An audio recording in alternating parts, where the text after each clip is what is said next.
2 minutes pour comprendre le phénomène nos bras avec Elia. Bonjour, moi c'est Pauline. Bienvenue dans ce nouvel épisode dédié aux nos bras.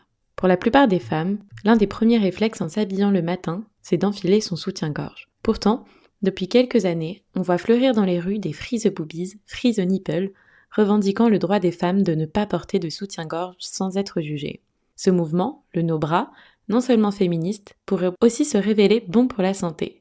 Je vais vous présenter quelques points qui ont retenu notre attention. Tout d'abord, contrairement aux idées reçues, le soutien-gorge pourrait accentuer la chute des seins. D'après plusieurs études scientifiques, les soutiens-gorge affaibliraient les ligaments de Cooper, qui sont des ligaments qui maintiennent les seins droits de manière naturelle.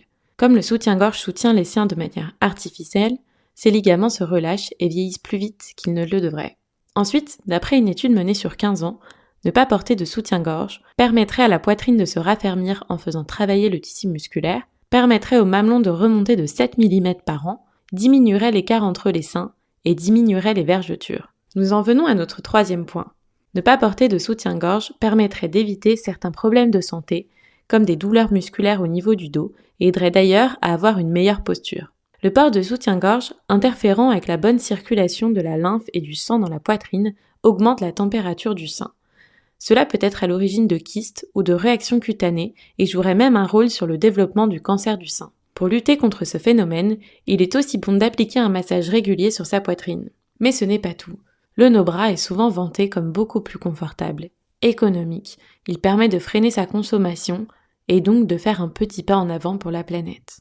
Cependant, nous avons bien conscience qu'arriver à s'accepter sans porter de soutien-gorge est parfois difficile et représente un énorme pas dans le processus d'acceptation de soi. Bien que ce ne soit pas le cas pour tous les adeptes du nos bras, ne pas porter de soutien-gorge peut s'avérer être un vrai geste féministe. Il représente un geste de liberté de la femme, d'égalité face aux hommes et un acte militant face aux critères de beauté. Au final, c'est revendiquer le fait de pouvoir faire ce que l'on souhaite sans subir quelconque pression. Pour autant, porter ou ne pas porter de soutien-gorge, ce choix reste le vôtre. Merci de nous avoir écoutés.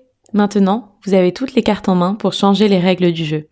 Si cet épisode vous a plu, n'hésitez pas à le partager. À bientôt!